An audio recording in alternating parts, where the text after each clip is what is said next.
I said I float like a butterfly, I sting like a bee. I've been having conversations with a bunch of nobodies, and you could tell them what's the topic, they gon' talk about it. And they hit from every angle, swings just like he Honda. My team steady winning, with no championships. You like Wesley Johnson when I handle a shit. My chain's on in the dark, it look like candles is lit. You sure you fine? Nigga, we good. I know how you are, my man. I got this, son. I swear to God. Ah, man. What's up, everybody? Now tune in to the Hey Now podcast, a conversation with a bunch of nobodies. It's your boy, Kev. You're going to introduce yourself last. Gabby. Jennings. Robert Uribe. Yes, can I say Demir Uribe? Yeah, of course. Mayor Uribe. Mayor Uribe. Yeah. Also known as what's up, Master man? Rob. Because that's how I met him, Master Rob. A.K.A. Kyle Watson. That's the one, Kyle Watson. A.K.A. Buckets. A.K.A. Smooth Operator, because when he dribbled up there down the court, it was just as smooth as the other side of the pillow.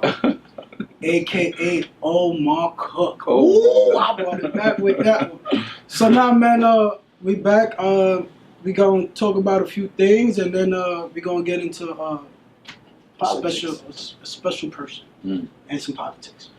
First off, we're gonna start off talking about the Cavs. Okay. They tied up the series 2-2. You know, many people thought that Boston was gonna, take them out. What are your thoughts on the Cavaliers? Coming back 2-2 now. How you feel about the series?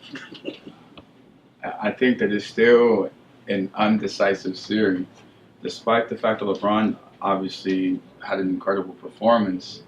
I don't know. I think that LeBron has definitely proved himself that he is the king, that the league belongs to him still.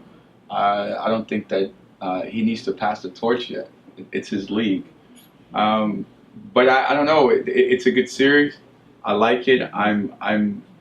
At times I'm going for LeBron and I'm going for the Celtics just to have a different change. Perspective, different change. Well, different teams in the finals rather than having the one that we both know, which would be Golden State against the Cavs. So it's a good series. So now it's 2-2. Both teams have won, of course, in their home court. Do you think whoever wins Game 5 wins the series, or do you think it's just going to go Game 7? I think it might go Game 7. I got 6. I got him in 6. What do you think, Jen? This is the thing. I think if the Celtics are going to win the series, they have to win a Game 5. If they were to force a Game 7, granted, Jason Tatum, Jaylen Brown, all these young guys, Smart. They've exceeded expectations. Sure. But to win a Game 7 in the conference finals Against the best player in the world, it's a different type of moxie, different type of understanding. You gotta have to. You think they might be too? You think they might be too young for that? It's too young for that. The only great player that throughout history we've seen get something done like that early in their career was Magic Johnson. Right. Everybody else had to go through some growing pains before you could win a Game 7. I mean, but the Celtics have just been phenomenal throughout the entire season. They have. And you do bring an interesting point. I mean, to play at that magnitude in Game 7, I think it'll be a lot of pressure, right, on everybody. But I feel that the Celtics might be able to pull it off. They might just have to Just enough? They might. It all depends on performance. I mean, it has to be like a night where no turnovers, everyone is on. I mean, everyone has to play great, and Smart has to be aggressive and attacking, and so that's just my prediction. Yeah. Now go ahead. First of all, I got Cleveland in 6. Y'all could talk about, they overachieved, they did this, they did that. They're not going to beat the king. The king has spoken. And the King has won 2 in a row. And whenever the King wins 2 in a row, he does not lose series. And you can look that up because I definitely did my research. Google facts? Yes. And when he wins 2 in a row during a conference finals, he doesn't lose the conference finals. So they don't have a chance. I think it's all good. They did their thing this year. They had fun without Kyrie, without Hayward, but 6 feet under, they done. Oh wow! Close the casket on them. Well, 6 games. You could say that if everybody comes to play. If JR comes to play, They just need 3 people to come Hill, in. everybody else. Kevin Love. And that's everybody They else. need Hill. They need Kevin They need Love. For sure, Kevin Love. Because he's Coro. basically the other all-star there. He's basically K-Love. He's basically what James Harden and Chris Paul is. That's what Kevin Love is supposed to be to LeBron James. What's the key? What's the key word? Supposed to be to There we go. LeBron James. So That's the key word. So Kevin Love in the next 2 games definitely got to step it up. I think for Game 5, I think LeBron is gonna take 35 attempts. He has to. He's gonna take 35 attempts and try to will them. Right. I don't think we're gonna have 7 or 8 guys producing double figures. But when they get back to Cleveland to close it out, Right. you'll have 6 or 7 guys in double figures because they're at home. And that's what he did last night. Yeah. I mean, he was the king last night. So, But I think tomorrow I'm taking 35 attempts. I feel you, but let's not forget that to get them 44 points, he did not need to take 43 shots like Russell Westbrook.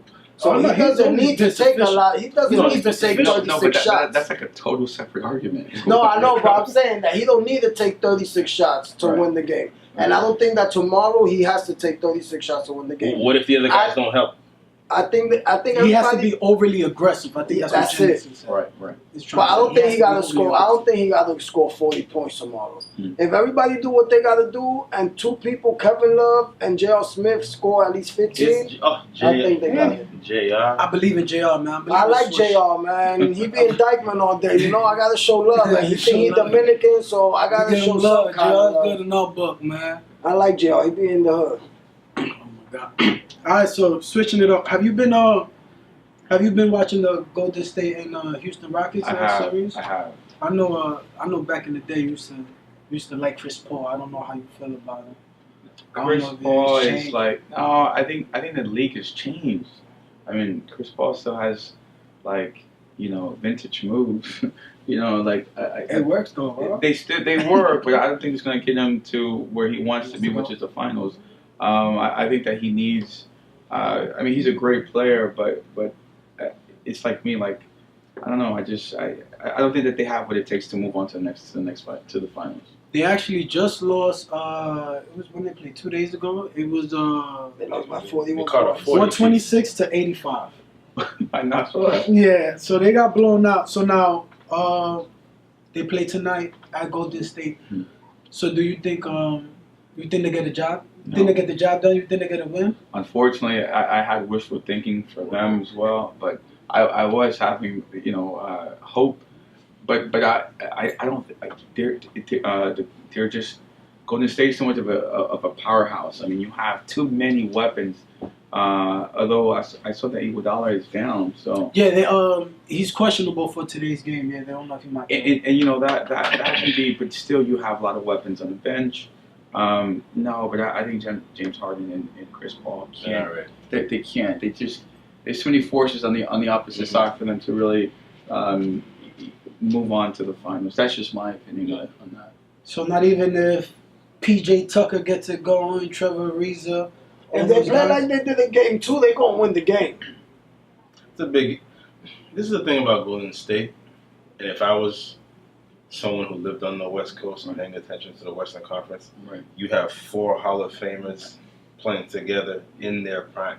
Draymond Green, He's trash. Thompson's. KD. I mean, it's too You're many. playing 4 Hall of Fame. Like, I could understand if one guy was 37 Right. and he's just there to provide mentorship. Right. Everybody's in their prime. So you think Draymond Green is a Hall of Famer? No. No. Let me answer him. He said When Thank you, Gabby, because you already know how I feel about that. Because I don't believe I'm not- seriously, you I'm not- really I'm think not- that Draymond Green is a Hall of Famer? I'm not a Draymond Green fan, he's you a fan. but no, I'm not. I don't like this guy. By what? By the letter of the law, in terms of he's gonna be an All-Star at least 8 or 9 times before he leaves. That's true. That's if he stays on Golden State. He won't be an All-Star on another team. Keep going. He's already been an All-Star like 5 times. He hasn't In been an another All-Star team, 5 times. that system, remember. He still has 2 the years system left on makes his the contract. player. Draymond Always. Green is Dennis Rodman, B. I'm sorry. Dennis Rodman is a Hall of Famer. But what Jenna was referring to, and I'm not sure to put words in your mouth, but you were referring to Kevin Durant. You were referring to Klay Thompson, and Drake. So he's gonna be an All-Star at least 8 times. But he's not a Hall of Famer. Don't put him in the Hall of Fame. And Klay Thompson is not a Hall of Famer either. When the committee looks at somebody's resume, they say this guy's an 8-time All-Star. Got He was rings. an All-American. He got rings. But why, He's an Olympian. They're gonna put him in the Hall of Watch your Fame. mouth, why do you say that he's not a Hall of Famer? Because I feel I don't that think what he's he's good. doing I don't think now, he's that good. if he was on another team, Yeah, I he don't wouldn't be doing the same thing. That's how I feel about Dennis Rodman. You- If Dennis Rodman wasn't on the teams that them in the system that Dennis Rodman was in, he would have not prospered the way he did. Because he was on teams where all he had to do was rebound and hustle. That's it. He But did how what he knew how to about do. how about if they needed Dennis Rodman to score? You think Dennis Rodman was going to score? But that's what each player has a role to play. I know, but So that's look why at you the got to Pistons. fit in the system. And he was effective. And Draymond Green he is fits effective. in the system. But if he moves from that system, his Hall of Fame hopes is over because he's not going to be doing the same thing. But you can't compare him to Dennis Rodman now, and I'm going to apologize for that because Dennis Rodman and the Pistons did well. I mean, he excelled, won championships, and then Rodman went on to play with the Spurs. He did well in San Antonio. And he played and then he played again with Chicago. And Jordan told him, like, look, this is your role. And it was effective. They won championships. So I don't know. We still have time to see Draymond Green develop. I mean, he's still young, but we can't put him in a Hall of Fame talk right now. I think it's debatable. When you look at the resume already, it's hard to say no. It's true. It's like, I'm not saying he's going to be a Hall of Fame because I think he's nice. Right. But when you look at the accomplishments, he's going to be in the Hall of Fame. Gabby's not buying it. I'm not. Now, do y'all believe Steph Curry is like finally healthy now? He had 35. I think he's been healthy. It's just, people Just have can't play bad games. Like, this is what I Can't don't like play about the defense. media. When you're doing good, When the first game that Golden State won, they was like, oh, it's over. They're going to get swept. Houston is going to get swept. This and that. They win the second game. Oh, my God, Houston is back. Oh, my God, it's going to be 7 games. They come back, lose by 41, it's a wrap. It's over. Forget about it. Houston is done. It is over. Like, give them a chance. Don't just count them out because they lose one game. One game they lose, then they win, then they lose. What makes you think they're not going to win today? you see And it's the Cavs. media. It's the media. Oh, let's not even talk about the O2 stuff that was going on over there. And I'm going to call Melo Anthony fan just so everybody knows. Oh my god. My god. I love you, Melo. I just have a story with Melo that Okay. will never... Gabby, you can't. I'm not going to say the story again. You said that story 4 times in each episode, yo. I just love that story. It's a real inner story. All right, so I think Golden State, man. I think they get the win tonight, and they go up 3-1. 3-1. I don't think it goes. I don't think Houston gets that win, especially at the Oracle. I don't think they're gonna go out there and get that Hostile win. So environment. tonight, I actually got Golden State. You flexing? Boy, you need to eat, bro. So, Ron, who you got, Ron? Yeah, Golden State for sure. Golden State, Gabby, who you got? As much as I want to pray that Golden State loses because I can't stand them because of KD, they're going to win, man. I just don't even... I want to say Houston, but let's be real. I'm real. I'm a realist. And Houston ain't doing nothing. Golden State 4-1. You got Golden State? I think Houston will get one, though. One more. Might. Or it's going to be a close game. And if they lose, it's going to be by no more than 7 points. But that's a good game. 7 points against the Golden State Warriors. I'll be happy to lose by 7 points against Golden State. An L is an L, champ. Yeah, I take it by 7 against Golden State, though. L is an L, champ. So now, man, what we gonna get into, man? we're gonna get into something different. I just feel that I think we just done talking right now, and I'm excited for you, excited for you to be here because like we was talking earlier, the position that you in, you know, and what you're doing is give me a word. Nah, I need something more. Indescribable. I think Monumental. amazing. Yeah, Groundbreaking. I need those words. Historic because I don't know. You putting on for your city. That's what you call it. I don't think you understand or have gotten a chance to kind of like sit back and kind of like point the dot on this journey. Because you know I've been around you probably when I was probably like 10, 11 years old. Right. So I seen it. You know, Yeah. I've seen the stuff you see. You know, we both know where we come from, and for you to be, you know, a mayor, you know, to be in that position, you know, that gives a lot of people. It got to give people some type of hope. You know, coming up how we came up, single parent. You know, your mother, going to Arizona after being in New York. Yeah. You know, basically, you know, kind of like your whole life, adapting to that, you know, and then just taking control. So, enough about me, man. I mean, we was never talking about it.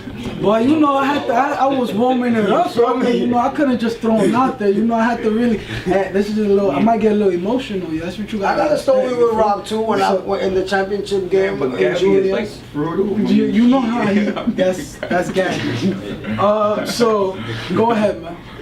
Go ahead. Reintroduce yourself. You know, and just give us a little background of New York. You know, your upbringing in New York. Wow. You can start off like that. Well, first of all, thank you for having me participate in this podcast. I think that what you are doing here is creating a platform for people like myself to share a message and then talk about where I'm from. I mean, no matter how far I go, no matter whether I go up or down, this is where I'm from. And it's always humbling to come back here and show love to those that have always been around you. And I think that that's why God has blessed me with so many different opportunities, is the fact that I keep myself grounded. And growing up in Dyckman wasn't as easy and it wasn't as smooth as my kids are growing up. And that's which is okay, because that's what we do as parents. Like, we make sure that our kids have a different upbringing than the one that we had. Yeah. Right. So, but yet I was fortunate enough. This is one thing that I was very, or many things I've been fortunate. But one of the things that I love about living in Dyckman were my friends. I mean, we're a group of guys that would travel around New York City, playing basketball, different boroughs, competing, and we took pride representing our community. And that's one thing that has always brought me back, is I want to see Kevin, I want to see Gabby, I want to see Steven, I want to see Fat Jose, I want to see all my friends, I want to see you, Jay, now. You know, so Dyckman is always home. I moved to Arizona in 2005, and it literally changed my life. I was culture shock. It took a while to assimilate to the culture. It took a while to understand the different scenery. It took a time for me to understand that we were not go as we are in New York City. That's a slow We have to slow down, and you have to take your time. And today, you know, I'm super humbled to be able to share sort of like that experience and that journey as I got married. I have this amazing wife. Her name is Janae, and she's been so instrumental in empowering me and sort of getting out the best of me. You know, when you have a wonderful woman like my wife, people do that. Women can do that. And I'm just say that again. Say that again for the women. You know. No, it's the truth. I mean, it's the truth. I mean, my wife really gave me an opportunity. Like, she didn't have to. You know what I'm saying? Like, I'm a kid from Dyckman who lacked education, and this is a woman that's has a master's degree, is incredible. She's a loving mom, and she opened the doors for me, and I'm humble for that. I thank her a lot, and Janae, know that I love you so much, and she's been part of that the change, that evolution. She's the first lady of. She is the first lady of Douglas. You're right, Gabby. She is. You're right. You had to throw that in there, man. She is. That's that name. You feel me? That name for water, baby. First lady. Anywhere you go, you She helped me. And then the people of Douglas are just incredible people. That I thank them every single day for giving me the opportunity and the confidence to be able to represent their city at that capacity. And like I said, it's humbling. There are no words I can put together to describe the sensational feeling that I have as my kids say, Dad, are you going to the office? You're the mayor. I mean, those are things that. It's a sense of pride, legacy. Yeah. I mean, I'm from Dyckman. Like Facts. I wouldn't have fathomed that. Like, I wouldn't think about that. I wouldn't be able to. I mean, if you had told me I would be living on the border, I would be a mayor, and I mean, I would be like, you're crazy, man. So I want to unpack some of that journey, because going from New York City to now you're a mayor of a city. Yeah. You're a black man, Latino man, Right. son of immigrant parents.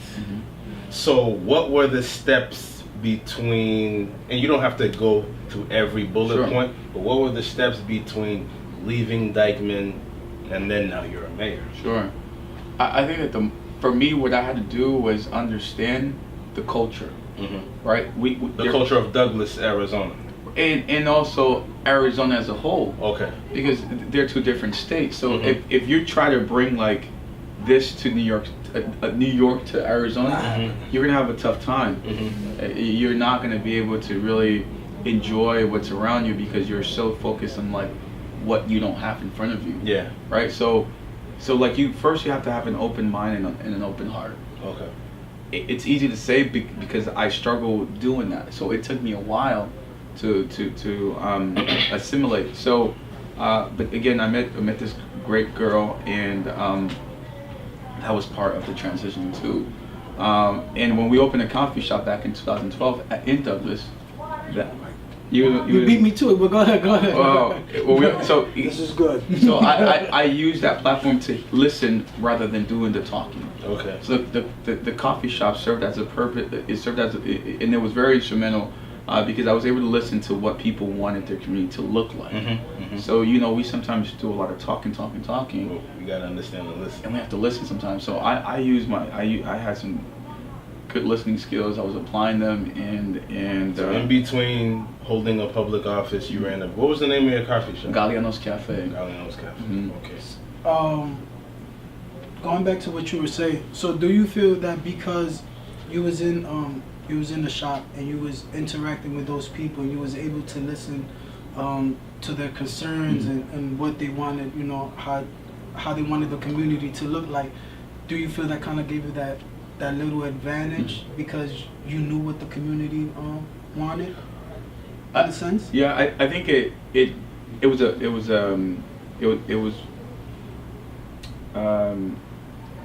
definitely was something that helped, but I don't think it was like what defined the election. Like it was something that was there. I used it. I used it during my campaign to make sure that I tried to figure out ways to revitalize certain things that they felt were lacking. So the cafe was definitely a big part of me getting to know the community and the community getting to know me. So we were both getting to know each other at the same time, and obviously the fact that my wife is from Douglas was also crucial in that part because she's a native there. How was you? You met her over there? No. You met her here? I met her when she was going to school in Tempe. I'm a huge Wildcats fan, by the way. Are you? Yeah. U of A? Ludosin. Yeah. Damon Stoudemire. Really? Celine Stoudemire. Watch it. Gabby gets sensitive when you don't pronounce his name right. Gabby gets a little sensitive. Okay. Hassan Adams. Yeah. That was my first favorite player. Mustafa Shakur. Damon? Yeah. Michael Dickerson. That 97 championship Mike team. Bibby. Mike Bibby. Miles Simon. Yeah. you know, we Wow, haven't been able to. You didn't even give my man Gilbert a shout out. That's crazy. See, Gilbert, My man bring one gun to the locker room and you already Yo, and they already wilding It's on crazy, him, son. man. That is crazy. Oh my God. Gilbert, show Gilbert. he wasn't my favorite guard You're bugging. at Arizona. He wasn't. Nah, Mike Bibby was my. Mike Besides Bibby Damon was Stock, nice. because you already know how I feel Mike about Bibby was DS. I mean, Because he was lefty. You know I was lefty. Robert, I wanted to ask you, we was talking about a little bit. How did you get art? How did art come into play? yeah. For real, because I thought you just played basketball my whole life. Yeah. Nah, I told you, Rob used to be flashy. I'm not from Rob Dyckman, used to though. wear, you know, Rob was flashy. I know, but I'm So, not from Dyckman. I so knew he was there. I just ain't know he was. As he a was Heights there. kid playing on the Dyckman Right, team, right. I knew him because of basketball. He used to talk to me. He see me on the court. That I'll be do like one time. It was the championship game in No, juniors. Watch, go And ahead. your man Edgar come in mad late. And I was doing good the whole game until Edgar come in. And then So he's- your man see me and he's like, yo, you're not playing, you know, with the same energy. I'm like, this thing don't pass the ball or nothing. Edgar don't pass the ball? Yo, no, at all. And he came late. That's what got me tight. So Robert's like, bro, keep doing what you're doing. You playing defense, you getting steals. Right. Don't worry about the offensive. You already doing your own offense by playing defense. Mhm. And that championship game, I hit the last 2 free throws to win the championship. And they won the game. And we won the championship. That's you feel good? I feel good. Cause yo, your man came in just shooting, bro. Like he didn't let nobody. Somebody took the ball out. They would pass it to Edgar. Edgar will walk up the court, pass it to somebody, pass it back to Edgar. He's shooting the ball. Wow. And then I'm over here killing myself on defense. Lose ball out of bounds. I'm diving, saving it, and Edgar catches the save and shoots it. That sounds about Sounds about right, Sounds right? about right. Sounds hectic. But he put me to the side. He was like, yo, just keep playing your game. Keep playing defense and scoring. Because obviously that's how you've been getting all your points today, playing defense. Good So game. just keep playing defense. It was a good game. No, it was. It made the 2 free throws. was an intense game. But I wanted to piggyback off. Oh no, he's still yeah. Yeah, we still, my bad. I just Yeah, he fucked up. My messing bad. up. You know, being a public official, you're also Yeah. athlete and artist. Right, right. So we wanted to dive into. So in the early '90s when we first moved to the country, my mom used to take us to downtown, and she would pinpoint like, this is the village, this is the museum, this is MoMA, this is we live in Dyckman, Mhm. but this is also the village, this is Mhm. downtown, this is Fifth Avenue, this is the Louis Vuitton store. So I was able to take a little bit of what she was introducing me to, and I was like kind of like keeping that in. Mhm. But I was still afraid to sort of expose that to my friends because I didn't know how they would respond to it. Mhm. So something like I kept like internal, right? Mhm. I kept it quiet. And then when I met my wife, like she's an artist and she's an activist. Oh, shit. Yeah. Okay. So then we started collaborating, and then I did my first painting, and I'm like, man, like I remember I used to do this, do that, And I love Basquiat, I love Keith Haring, Andy Warhol, Dali, like those are like people that I remember, especially in the early '90s, where there was like a big movement of colors, and Cross colors. Yeah, cross colors. Remember that? Yeah. So so then I meet my wife. We started painting, and these feelings started to come up. Right. I started to like remember, like I like and that's something that I mean, for some people don't know that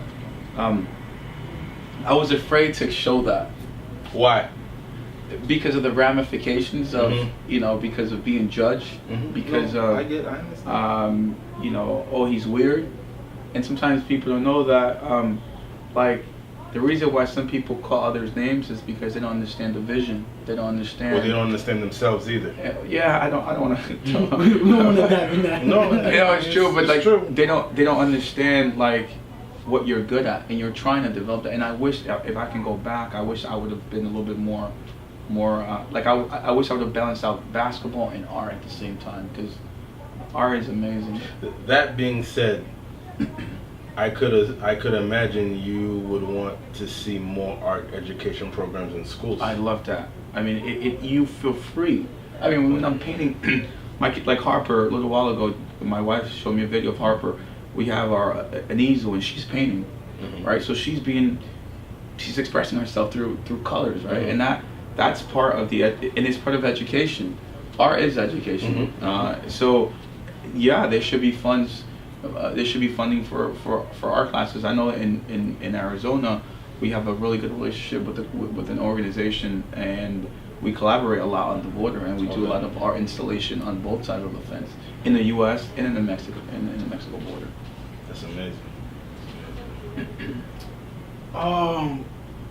We have a lot to talk about, huh? No, yeah, we definitely got a lot to talk about. How did you feel actually getting some awards, you know, for your artwork, and doing like a art walk, like doing those type of events? Yeah. Like, I know you never thought that you would receive. We got basketball trophies, Right. we got all that, but like an art award, like how did that make you feel? You know? Wow, you know, so my wife and I, we both had a show together and we sold a few pieces, you know. So like to have a collector that likes your art, and to have a person purchase a painting that you made and then sing in their living room, is like, oh my gosh, you know. So it's incredible, it's humbling. I mean, I never imagined all these things, you know, just happening at the same time. And like I said, I'm just from Dyckman. You know, I'm just someone. You know how it is. You know how it was, Kevin. You know how it is, Kevin. You know, we sometimes have this system that's so oppressive, and it holds us back from our full potential. And luckily, my mom had this vision of just like removing and breaking the status quo, breaking the statistic, and she said, we're moving. And that's what she did back in 2005. We moved. And So is your mom creative also? oh, my mom is like, I would say that she's like the mastermind behind. Yeah. Okay. So it all comes from, I could relate. Growing up, my mom put me in art school. She put me in sports. But I remember when you said you were a bit weary of telling your friends, I'm a church baby. So my mom had me, you know, either you join the choir, Right. or you pick up an instrument. I said, I'm not joining the choir. Hand me some sticks. Right. But I remember when she would pick me up from basketball practice or Pop Warner, I used to like lie to my friends and say I have a doctor's appointment. You're kidding. Yeah. Similar story. So no, and it's the truth. Like, we didn't have the best clothes, and my mom would go thrift shopping, literally across the street, Our Macy's. Right. Our Macy's. And I tell mom, don't come to the basketball court with those bags, because they'll know that you went thrift shopping. But thrifting is the thing now. I love it. Yeah. I mean, I you know, but then I didn't want them to know that we were going through problems at my house, and people didn't know that. You know what I'm saying? Like, we were going through tough times, but like perception. People, you know, perception is so critical, especially, and we're very judgmental of each other. Rather than us picking each other up and me telling you like it's okay, or I can vent to you and you pick me up. We just don't. What's crazy, we all have the same problems, we're just not sharing. Right. It wasn't until I'm a big D'Angelo fan. And you know, I didn't have cable growing up, so I used to hear the song on the radio. It wasn't until I went to a barbershop one day and they were playing his videos, and I saw a black man with braids on a Fender Rhodes keyboard. Nice. And I was like, nah, this is alright. Right. So it was after that, you know, my mom would come pick me up. Yo, I got choir rehearsal. It is what it is. Right. You know? Yeah, for sure. So that, and those are things that you learn. And today, like, I could care less if you have more money than me. I could care less if you have a bigger house. What I care about is the information that's being stored here. There's nothing worse than a rich man that doesn't have a brain. Knowledge, You know, and so for me, rich is not like people say. Robert, did you get rich off the cafe? It depends how you describe rich, because I think that we did. I was elected the mayor because of the coffee shop. We won a governor's award in the arts small business category. I think that's a huge accomplishment, you know, because people were doubting the fact that we were going to open a coffee shop on the border. They said no, that concept would not work there, and yet my wife and I were saying it will work because we had a vision. So and nobody never did it. When somebody doesn't do something and people see it for the first time, they're like, hold up, let's see what this is about. Right. And they go inside for the first time and they feel the family environment and they like it. So it worked out for y'all. Y'all did the right thing and not listening to nobody. So Rob, You moved to Arizona, you know, co-owner of the coffee shop with your wife. Mm-hmm. When did the sense of I want to get into Politics. come in? Because to me, I'm not even gonna lie, that was kind of like, Yeah. that was left field. I said, Bob's into Sure. politics? Like, what triggered that? I think I wanted to be part of the solution, not the problem. Mm. We have a tendency to sit behind and criticize others and say like, I would do this or you're not doing this. But then when the opportunity presents itself, how many of us jump in to become part of that solution, right? Solution oriented. Right. Because we're so quick to say, man, like this is wrong. Our economy is weak. This is what we should be doing. So I said, well, I'll take a chance. And if I don't win, that's okay because at least I tried. And yet I was I was super grateful that the community embraced my family and they supported the business. So it was like, and then I was careful because I didn't want them to think that I was like imposing myself to the community. Like you just moved in here in 2012 and now you want to become the mayor. Like I was very. Question. I got a lot of, because this is an interesting story. Did you hold like an alderman seat, a smaller office seat, or you just went from business owner to mayor? I went from the business owner to mayor. Oh, okay. Yeah, I zero. How's that transition? Oh my God, it was a lot of learning. It was a lot of on the go, right? on the go. I mean, you really have to think quick on your feet. You have to make some tough decisions. You're not going to be able to please everyone. You know, but the nice thing about me is that I'm a man of integrity. I would never put the city at risk. I would never manipulate the system. I take pride at the work that I do because I don't just represent Douglas, Arizona. I represent, you know, a binational community. I represent you guys too as well because this is where I grew up. So can you imagine if I were to do something wrong? What are they going to say? Yeah. Or would they give another person, a young person, an opportunity to run for mayor's chair? No, because the last person did a horrible job.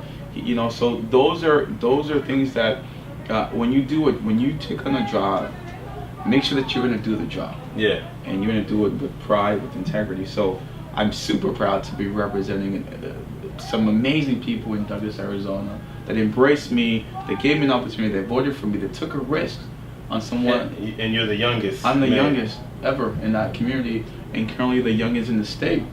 And the only Dominican. There's in no the West Dominicans Coast, in Douglas? No. You're the only Dominican?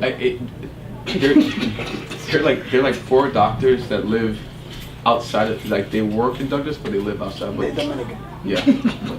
but yeah, I would be yeah. Yeah. So that's my mentality to make sure. And you're currently on your first term. This is my first term. Okay. Yeah, this is my first term. You going for 2 or you planning to retire? That's God's plan. God's plan. God, I want him because I went to Douglas without any intention, even any intention, and I think that if you start lining like I'm gonna do this, you kind of have to be sometimes spontaneous, but then you have to figure out what opportunities and like you know, and then in that case like the mayor's opportunity came up, and I was fortunate enough to, but I loved for a second round for sure. I mean, I love my job. So, what have been did you deal with any opposition being a new person to the community, a man of color, but then you're also being the face of a city? If one, did you deal with opposition, and 2, what kind of opposition did you deal with during the campaign trail, during the election process? What was that like for you? So there were 2 other candidates running. So there was a primary, and I was surprised to win the primary because then it put me now to run in a general election, and I was like, oh my gosh, I'm like people want to know who I am. So I had to up my campaign. I had to go door to door. I had to make sure that people realized that I was going to work hard for them. So I made sure that they saw my commitment and my passion for the community. Do I sometimes have opposition? Of course, you're gonna have that everywhere. Which party do you? I'm a Democrat. Democrat. Okay. I'm a Democrat. You're gonna have oppositions everywhere you go. Okay. But the reason why I get to sleep good at night is because I know that I'm doing the best I can. and that I am working for the people, like without any hidden agendas. When people have hidden agendas and they're manipulating the system and they're not being truthful, then that's when you have a problem. But for me, I have a great family, I have a great wife, I have a great supporting system. So I Did you being a young elected official, did the young demographic over there galvanize behind you? Yeah, so we create like a movement. Okay.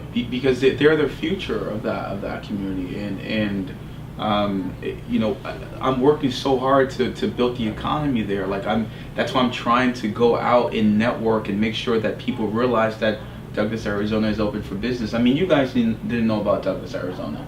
No, I didn't Until know. you showed I didn't them. know. Now you guys know about Douglas, and now you're curious, and I'm like, okay, so he's on the border, like, what goes on there? And not, if you go there, you travel, you obviously gonna spend money there on meal, lodging, transportation. I mean, you know, Tourism attraction. So that's a tourism attraction. So, I'm working so hard to build that capacity there. I'm also working on reshaping the border narrative, because like when I came in here, one of the questions was like, is it scary at the border? Like, you know, because you share a border with Mexico. And perception there is whatever you read on the TV, you're like, oh, maybe it is scary. Maybe it is scary. But if you go there, it's not scary. Yeah, I wanted to ask you because we're in New York City.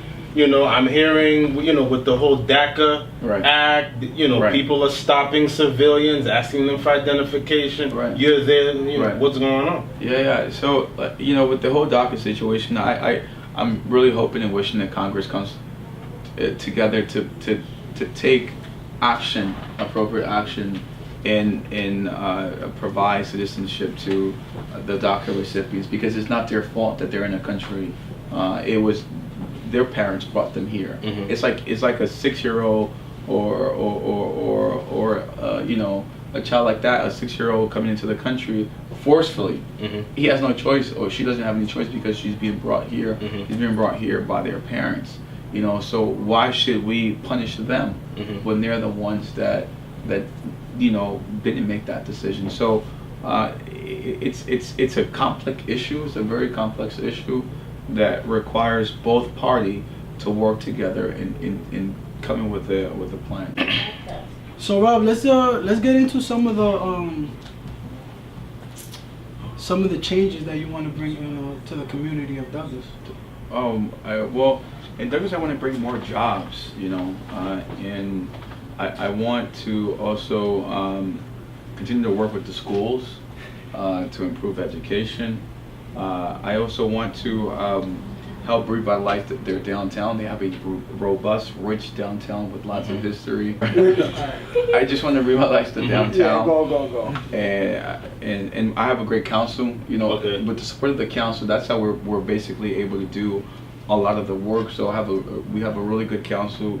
We have some really good ideas. We have the first international airport in Douglas, Arizona, where First Lady Roosevelt landed her plane there, fueled up, and then she. Yeah. So Douglas, Arizona has a lot of history. Has a lot of stuff that I didn't know until I moved there, and just, you know, continue to work with the arts. G Avenue? On G Avenue. G Avenue is the name of the street. And we named it the Arts and Cultural District. To bring more attraction to that area. Do you have a timeline of when you want to get these legislations passed, or is it a long-term plan and you're just planting the seed now? I think that the longest project that we have, and this is like a project that I wish that we can get fund for, and it's funded by the federal government. It's the Port of Entry project. And just to share some perspective of what the Port of Entry project is. Please tell me. The Port of Entry is where trade takes place. We have pedestrians crossing from the from the Mexican border into the United States, and obviously they have their documents. You know, they're entering the country to consume our product. About 80 to 70% of the sales tax is attributed to our neighbors. So they shop into our stores, and they go back into their country. Okay. And vice versa, we go there to shop as well. So we have we're a binational community. With the Port of Entry project, if we're able to move some of the commercial traffic, which gets really congested and it gets really heavy, there's a lot of hazardous materials crossing through our main street, and if we can relocate that commercial elsewhere, then we'll have more affluent traffic flowing of pedestrians entering the country. And that's like a $42 to $60 million project. Okay. And that's to modernize the port of entry. That's to hire more agents to be able to expedite the crossing experience. Are there going to be a lot of local hires to execute that project? I would hope so. Okay. I would hope that they would be able to contract some of our local contractors, because that would definitely help stimulate the economy. How do you deal with, I want to say, with the pressure of being mayor, not being able to, I guess, please and help everyone, because you gotta, I guess, I want to say, like, kind of like pick and choose. Yeah. So how do you deal with that pressure? Yeah, I sometimes, like, you want to help everyone. I mean, that's just is in my heart to try to help everybody, right? And sometimes you just have to see and let the people guide you to what they want done. So I listen to what they want me to do. So if we're lacking, like, for example, we were times have changed. Back in the late 1900s and even early 1900s, the downtown area was a very robust area where a lot of the Mexican shoppers were shop in the downtown. Well, now in the 21st century, things were starting to change. There are a lot more online shopping. People are now going to Walmart to buy some of these things that are a lot more affordable. So most of the stores have been closing down. Okay. So I'm trying to figure out a way. So with the support of council, we introduced an ordinance that allow small businesses to be able to receive refund. So tax breaks. Exactly. Okay. So what we do is, like, for you, for example, you have a business, you've been in business for X amount of years, then we'll refund you 6 months of your sales tax. Okay. And then we're also trying to motivate entrepreneurs. So if you're looking to start up your business, then we'll give you 1 year, but you have to invest in the community. So I mean, those are kind of tools that we're trying to empower our community as we've seen a shift between a changing generation, right? Baby boomers to millennials. Right, exactly. So it's tough because you see stores closing, and you're saying, oh, I mean, what else can I do to help the community more? So this is another thing I wanted to stress today on this platform. I'm always going to highlight this point because I'm proud of you for being in the position you're in, being someone of color, right, and holding a public office. In our communities, a lot of us don't understand the voting process. We don't understand the electoral college. There's often this debate: can felons vote?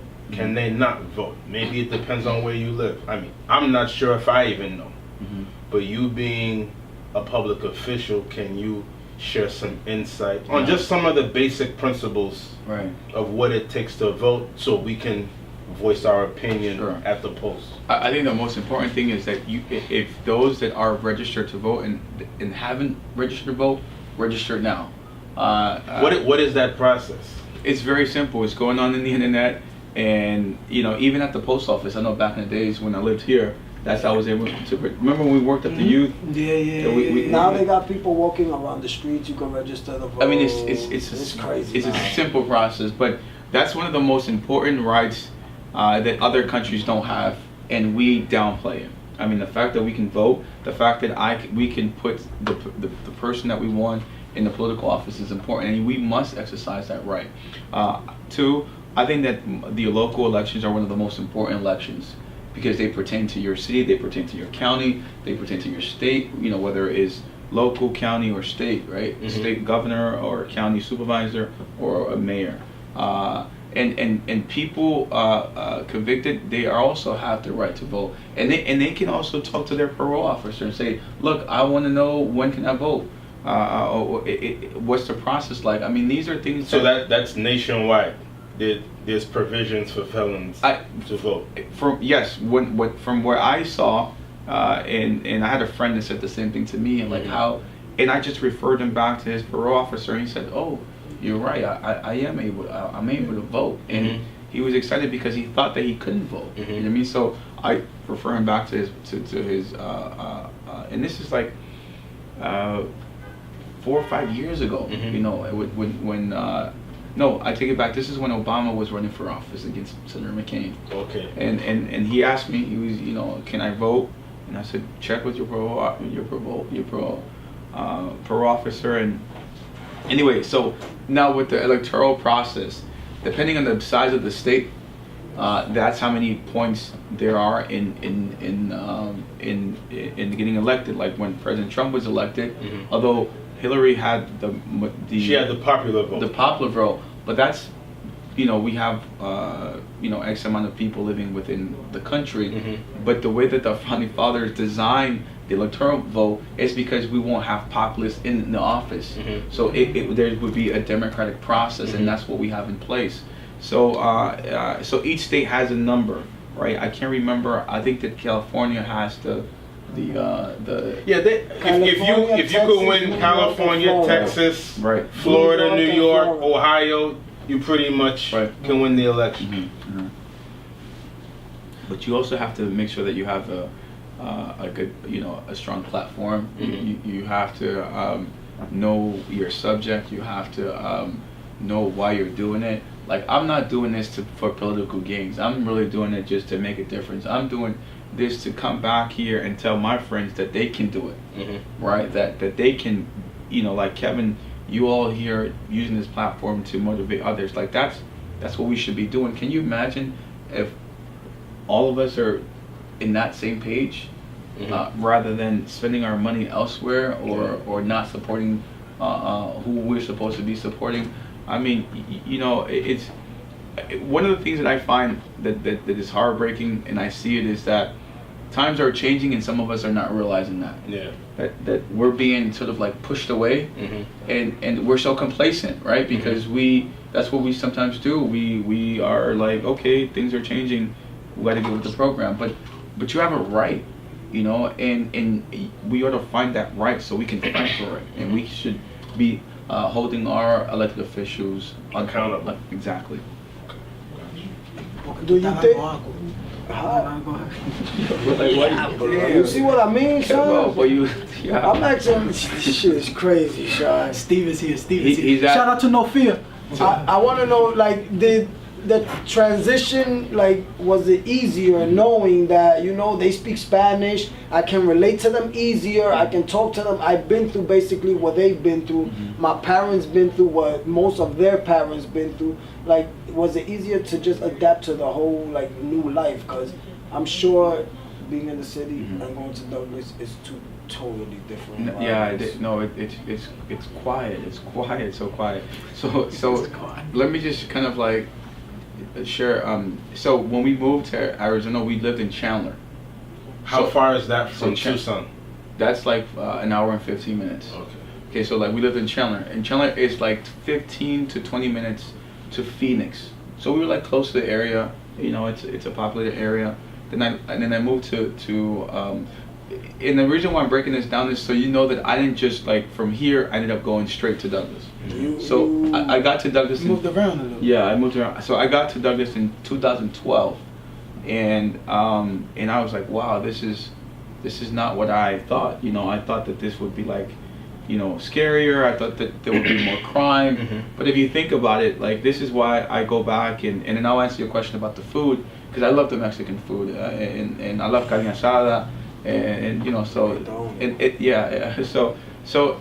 it's not the border's not scary because we have, and it depends on where you live, because you have also your local police, you have your county, you have your sheriffs, you have your customs agents, you have your border patrol. So think about all those police agencies patrolling the area. oftentimes. So we're one of the safest border communities in the whole state. And by the way, we are the greatest border community in the whole state of Arizona. And I invite you all to visit to get perspective, to understand like what goes on in there. And What episode? yeah, she's doing an episode. So what I was gonna ask you, so are you more prone to like to be with the people to get a sense of what the town, you know, what the town needs, or are you just in the office on the phone What's your day to getting day? emails? My day-to-day Or is, you touching the people? my day-to-day, I'm calling corporate companies. Douglas, Arizona is open for business. What can we do? How do we collaborate? We have people that are ready to work. We're working on funding this project through the government, through the federal government. We have the support from the governor. We have support from both our senators. I'm interacting with also our Mexican officials because this is a joint process. So it requires us to work simultaneously. Yeah. Like we all have to be on the same page in order for this to be effective. So I'm a progressive mayor. I'm active. I'm walking around the community. I'm shopping local. I'm letting people know that if they shop local, what happens to the money? It stays where? Local. In the community, In the yeah. community. I'm looking for different ways. What can we do? Like I have a vision for the community, and my vision is that I want to see the downtown live again. Mhm. But it's changed, so now we have to make it more of a mom and pop shop kind of ambiance, right? As you know, the Walmart area, which is around 5th Street, it's now more of a corporate area. Mhm. So things are changing, right? And it is my responsibility, along with the council, to make sure that we are providing, you know, the tools for our residents to be successful. One of the things that I do want to celebrate here while I'm with you is that we collaborated with our local light company, APS, and the Arizona Diamondbacks. And we were awarded a brand new stadium for our youth. $500,000 was invested in our community. That's fire. Yeah. Shout outs to that. Yeah. We had. Hold on. I get a little bell ring. But go ahead. It was go cool ahead. because we had the CEO, Derek Hall, the president of the Diamondbacks there, and you know, in our community, you know what I mean. So I'm excited to see that because people are beginning to see that we are. There's renovation. There's Yes, change. there's change. You know, we have this progressive vision that we're working so hard, and it hasn't been easy. But I think that each day, as we continue forward, is happening. I have a question. Brother So- Jimmy's good for that. Go ahead. Douglas is predominantly Latino, right? Mhm. How are you adjusting with the baby boomers in that community get acclimated with this tech savvy Right. society? Yeah. Like for instance, like Mhm. me and my sister, our parents have iPhones, they have iPads, but it's been a real tedious Mhm. process. This Right. is how you use the gadgets. Right. This is how you send emails. You Right. don't need to text me, mom, in all caps.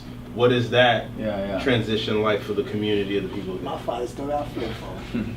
I think you know, we're like, for example, we just improved our sanitation system, Mhm. which is that you move now your trash bin in front of your property, Mhm. and now we have an automated system that picks up the garbage. And before we were picking up the trash in to the alley. Okay. So with the elderly, is what we do with the city does is that the workers, they come out and they move it further Mhm. and they pick it up. With technology, we try to be as you know, as detail oriented as like we're there for you. We have any questions, but it's not easy because it's a different generation. Yeah, it is. I mean, as much as you try to, Mhm. you know, but you just have to be patient. You have to be persistent, and you have to understand that they're not from our generation. So, but we've been able to do well when we work as a team, and you know, we're doing what we're supposed to, and some are assimilating, some are taking longer than others. Yeah. Interesting. Cool. You motivated me, my brother. No. Yo, you know what? All right. You know what's crazy? Nah, all right. So you know what's crazy? It's funny you say That's that. a fact. It's funny you say that, guy, because there's times when I don't want to do certain things, or things is not, or I feel like I can't accomplish them for some apparent reason. I'm able to kind of go back and be like, look what Rob did. Look where Rob came from. So, in essence, I was able to take that from everybody I grew up from. I was able to take that from Steve. You know, one of the things I was able to take that from, that's no fear.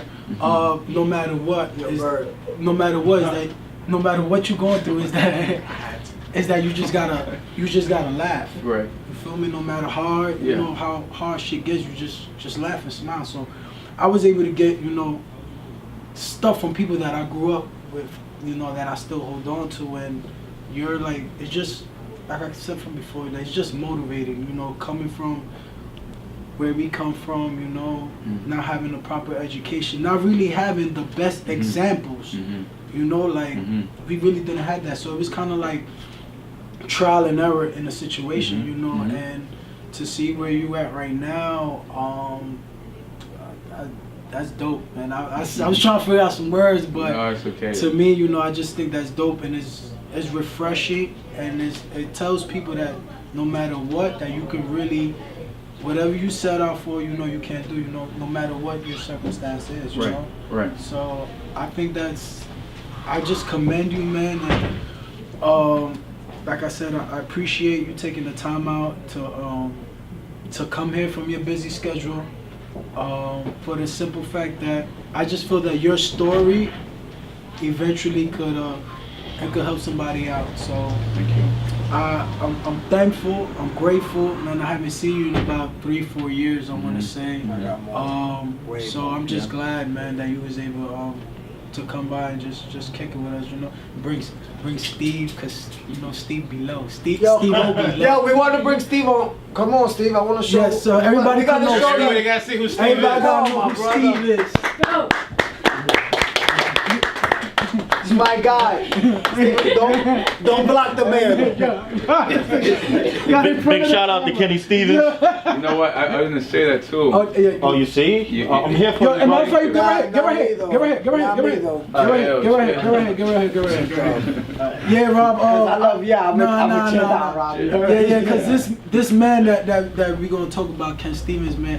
I know for myself, I have no idea where I'll be at, you know, without Ken Stevens or his guidance. You know, I know Rob is gonna say something in regards to that. I know Steve is gonna say his part, but Ken Stevens, man, I don't know where we would be, you know, without you. So, Man, I had an opportunity to see Kenny, and it's like it would be immoral for me not to see him. Like that's one person that I feel like I owe so much to, because he would tell me, son, you know, when we were playing basketball, he would say, son, do you know who's watching, who's at the stand? I'm like, no. Why? Because you might be recruited. So, you never know who's watching, right? so leave the attitude, you know. So when I posted something about Russell Westbrook, and I said I like Russell Westbrook, but I just have a tough time with his attitude. He's like, everybody's looking at you like, and he's like, look who's talking. Look. Anyway, so Kenny Stevens, nothing but love and respect and admiration. I think that, you know, without him and his vision, he will always tell me too, like, it's bigger than just Dyckman. Like you live there. I know that you're prideful about it. I get it, but there's always more. Yeah, what's next? So, Kenny, shout out to you. Thank you so much. Thank you for empowering the youth as you continue to do that now. And congratulations on such a successful tournament. Throughout the years, the program has grown, and so has the tournament. And I'm super, I mean, there are no words that can describe how proud I am of you and the organization. Remember when we had Converse? Oh my gosh, we had Converse. I had a size 9 and I was 7. But what about the Nantucket though? Remember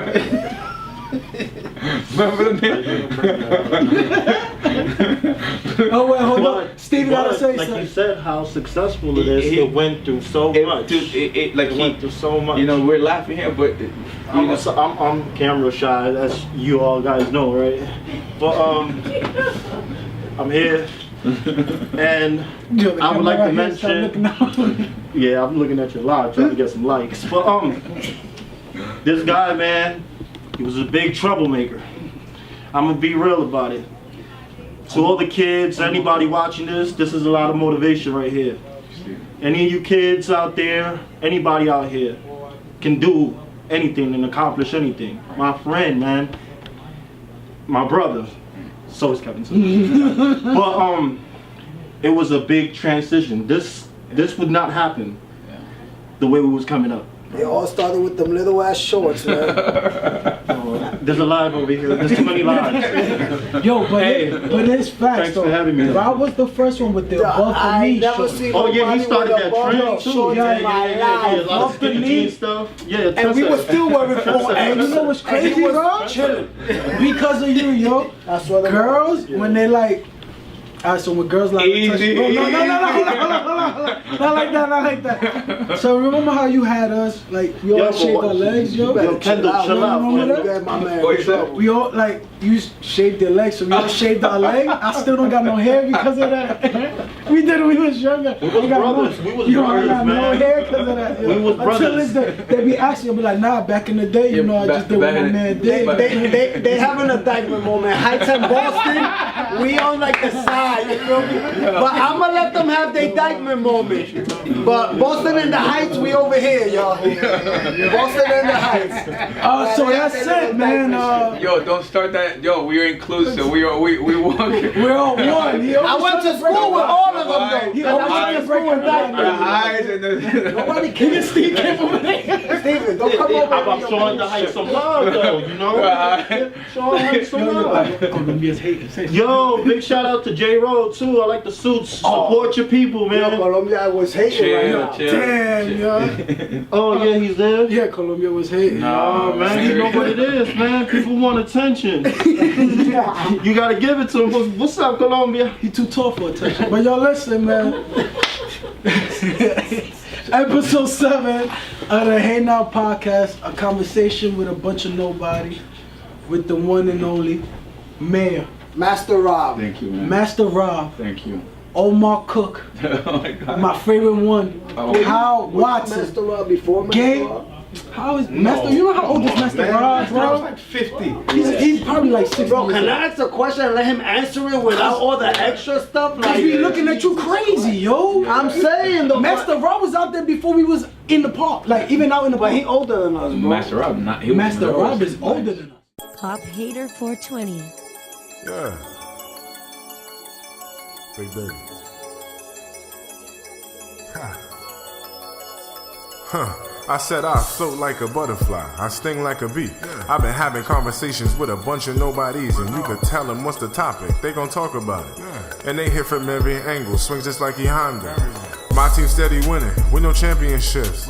You like Wesley Johnson when I handle a shit. My chain's on in the dark, it look like candles is lit. I make all the plays, I do not ride the bench. My efficiency's 100%. I get paid to talk this jazz, I'm worth for Donovan Mitch. You see all this fashion like Odell with the kicks. Dance moves, A. Broner. Hit like Bronze Bomber.